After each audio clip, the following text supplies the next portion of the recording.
Hello and welcome to Retro Reviews, my channel where I review my favorite retro video games of all time, as well as some modern releases I have recently finished. The modern game I want to look at today is a spiritual successor to a classic 3D platforming franchise. I want to look at Yooka-Laylee. Now there's a lot of excitement behind this game because it had a lot of the devs from the original Banjo-Kazooie game. This was going to be a spiritual successor since Banjo 3 was never going to materialize. So everyone was really excited. They're putting a lot of money and support behind it, and it was really big. And when they launched it, it had the looks and the feel of a Banjo-Kazooie game. It was bright and colorful, vibrant worlds, tons of collectibles to get, and tons to explore. The villain was awesome, with the King Bee character being really funny. All the characters are really funny. The dialogue is super smart and witty. You have a Banjo-Kazooie clone in Yooka and Laylee. You've got Laylee being the wisecracking bat, and Yooka the more level-headed chameleon. You also have a ton of NPCs that are really funny, especially Trouser, who is your snake vendor guy. Tons of adult jokes sprinkled throughout the game, very reminiscent of the Banjo-Kazooie games and later Conquer.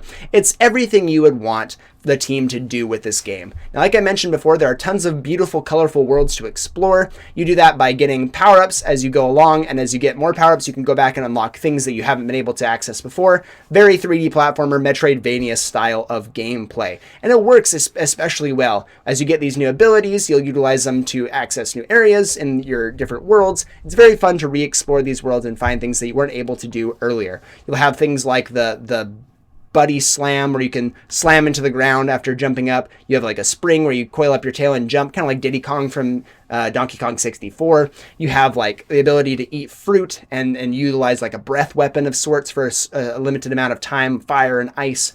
You have lots of great things and great power-ups, very reminiscent, again, of Banjo-Kazooie. And you get these as you progress throughout the worlds. You get all these pages that are the new collectible instead of jiggies. You are restoring these storybook worlds and unlocking, as you get enough pages, it unlocks a new aspect of the world, which is really cool. Gives you like a whole new thing to explore within the world. It's kind of like making it twice as big. It's not always twice as big, but it expands the world in a meaningful way, which I think is a really cool mechanic. It gives you more incentive to go back to these areas later.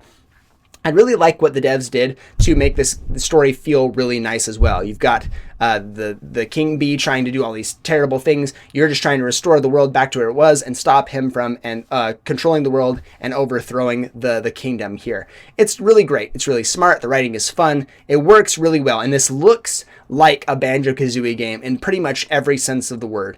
But the most unfortunate thing about Yooka-Laylee is that it looks so much like everything you would want out of a spiritual successor to Banjo, but it does not feel like that when you play it.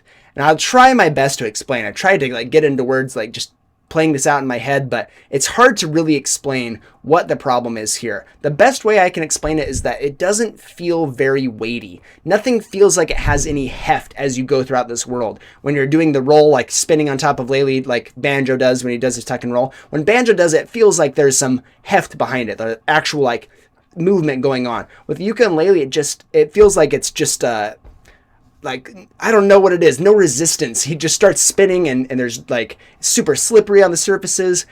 Moving around the world doesn't always feel like you're actually moving. It feels like an early build mechanically. Like you shouldn't be looking the way it does. It's so hard to explain exactly what's wrong here, but it just does not feel very polished mechanically. That's my biggest gripe. The way a game plays is so important. You can forgive a lot of aspects if the game plays well, but unfortunately for Yooka-Laylee, the gameplay does not service this beautiful world that you have to explore, this gorgeous thing that they have crafted for you to explore. It just doesn't feel right. And there are times where abilities won't work the way you want them to. Certain jumps you just lose your momentum, or you cancel out of a sliding animation, you jump and it doesn't keep your momentum. It's just weird mechanically. I don't understand what's the problem most of the time, but when it happens, it just is so frustrating. This isn't to say that it's always like that. I still finished this game and got all the collectibles. I did the full platinum trophy on this on the PlayStation 4, and I had a good time with it. But that was mostly because I was enjoying the world that they had created. I enjoyed the experience that they'd made, not so much the gameplay. I was mostly slogging through the gameplay to get to more of this beautiful world to explore.